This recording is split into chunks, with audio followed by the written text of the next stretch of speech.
ఆలోచించు దైవజనుడా, నీ ఉన్న ప్లేస్లో ఒకవేళ నీకు ఇచ్చిన ఈ పరిచర్య, ఈ అవకాశం ఏసన్నకి ఇస్తే నీలాగనే కూర్చొని వాళ్ళతో వీళ్ళతో మాట్లాడుతూ గడుపుతాడా? ఈ పిడికిలితో అన్నం తినే ఓపిక ఉన్నంత వరకు నా యేసును ప్రకటిస్తాను నేనని పరిగెత్తాడు.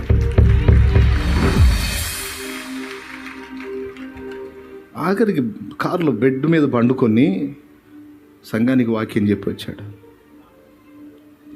బాత్రూంలో పడి తొంటి విరిగి నడవలేని స్థితిలో ఉంటే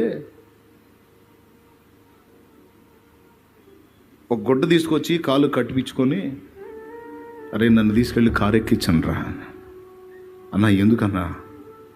ఇంతలో దెబ్బ తగిలిందన్నా, ఇరిగిందన్నా, తొంటి ఇరిగిందన్నా, ఇంకో చోట ఎముక ఇరిగిందన్నా. వద్దన్న పండుకున్నాను. నువ్వు రే దైవజనుడికి మాట ఇచ్చాను రా, నేను వాక్యం చెప్తాననే. నా ప్రభు పని కోసం నేను మాట ఇచ్చారా?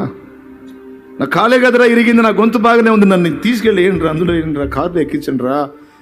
నేను వెళ్ళి నా బిడ్డలకి చూస్తాను, నా బిడ్డలు ఎదురు చూస్తుంటారా, అన్న వస్తాడని ఎదురు చూస్తుంటారా. ఊపిరి ఆగిపోయినప్పుడే రా అన్న ఆగిపోయేది, ఊపిరి ఉన్నంత వరకు అన్న ఆగటానికి లేదు, తీసుకెళ్ళండి రా నన్నని వెళ్ళాడు ఆయన.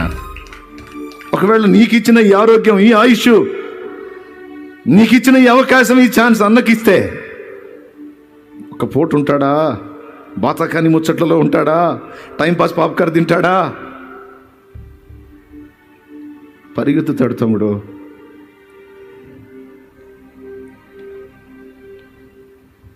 మరి నీకు ఇచ్చాడు చెల్లి. ఎంతమంది ఆడపిల్లలు దేవుని పనికి అద్భుతంగా వాడబడ్డ తల్లులు వెళ్ళిపోయారు.